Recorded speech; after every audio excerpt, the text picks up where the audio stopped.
Hello, everyone. This is Al Fadi, and I want to welcome you back to a continuation of this fascinating video series on the possible origin of the Quran.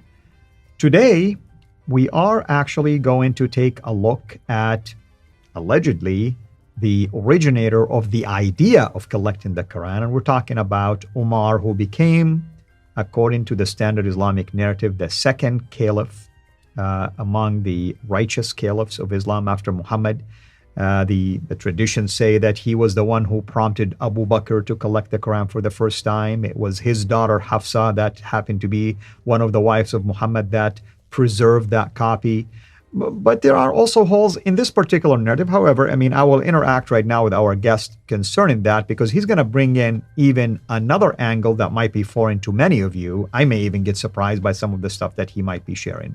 With us here, of course, in studios to unpack all of this is no other than Dr. Jay Smith. So, Jay, tell us about Omar.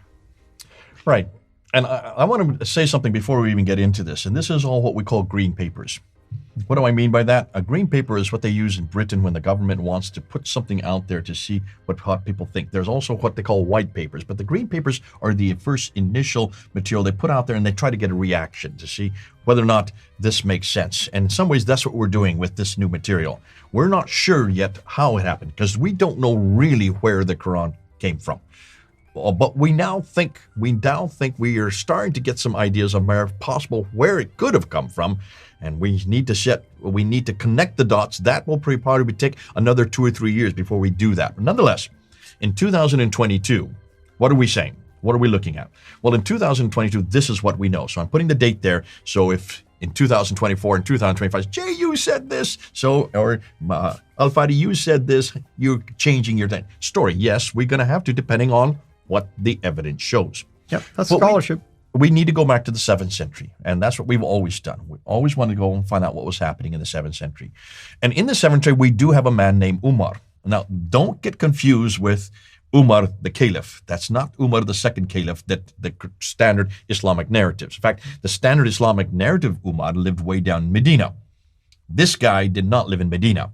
He actually came from Hira, which is in Iraq, which is today Kufa, just south of Baghdad today, which used to be called Ctesiphon back then. And he was a Jew. He was not a Muslim. However, in 647, he commissioned a coin. And the coin had, in 647, has a name named Muhammad on it. It's a coin that was commissioned by Umar. It's an image of a king. It's probably his image. And he has a cross in his hand. What does that suggest if he has a cross in his hand? Well, the cross, of course, represents Christianity. So this is a Christian king. Right. Oh, that's interesting. Why would someone be calling Muhammad? Why would he have the word Muhammad there if he's a Christian king? Can you see there's a problem there? Right. So this has been causing a lot of problem for the numismatists. Numismatists are experts in coins, and they are the ones who are having to look at these coins, and they're trying to do what Van Putten did at the beginning of the series. They're trying to take the standard Islamic narrative, and they're trying to put it into these coins here, and they're finding a problem here because it just doesn't make sense. You can't have a Muslim Umar who is down in Medina with a cross in his hand, right, and referring to Muhammad. It just doesn't make sense. So you've got to find out what's going to come out, what it's going to be sifted through. Then you have to sift it. And what you sift is just follow the coins. Just follow what's happening back then. And what we do know is that this Umar in 644 had a debate. And he had a debate with a guy named John the Setter. This debate, after it, this John the Setter, he then at this time, he was debating about this Diatessaron. The Diatessaron is what? Do you know anything about the Diatessaron, written by Tatian? Well, that's basically the harmony of the Gospels. You take the 4 Gospels put together like in a one full story, technically speaking. Okay. He lost this debate to John the Setter, and of course, he was given this Diatessaron. Now, Diatessaron would have been written in Syriac. Right. So it's a Syriac copy of this what Tatian put together as a compilation of the 4 Gospels. He then met a guy named Gabriel and got really influenced by this Gabriel, who was a priest.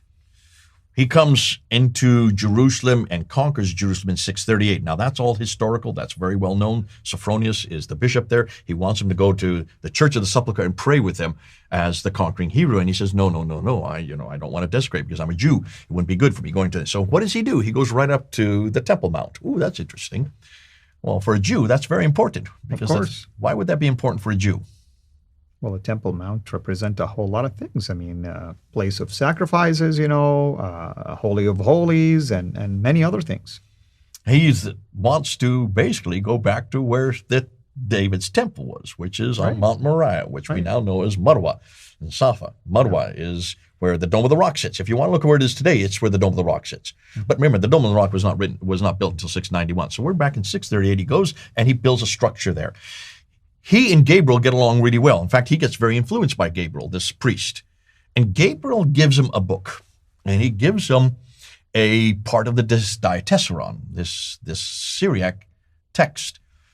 And it's fascinating because it looked like what he gave Umar was what then became the Quran later on. So we're talking about the 7th century. And this is what we're looking at. We're zeroing in on this because this is interesting. Now, stop and ask yourself, back in 2015, they came across the Birmingham Folios, which is 3 stories. A story of the 7 sleepers of Ephesus, the story of James the Lesser, and the story of Moses.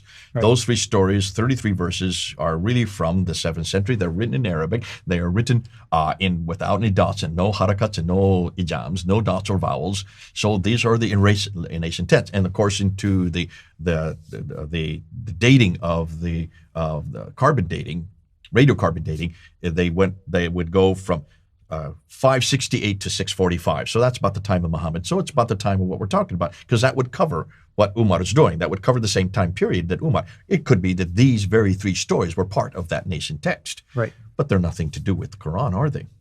Well, they are today, but they're nothing to do with Islam. Maybe that's a better way to say it. At least those stories are affiliated with a Christian, type of heritage. Exactly. Yeah. Now, this Jew who's given this book in 638 coins this coin in 647. What happened between 638 and 647? It looks like he became a Christian.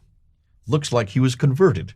We don't know, because there's not enough that we can say. What I'm assuming, and this is me saying this, I'm assuming that it was because of Gabriel that he was converted. Nonetheless, by the time of 647, when he coined this coin, he now is a Christian because he has a cross there. He's no longer a Jew, he's now a Christian. Mm-hmm. And he now introduces the praised one.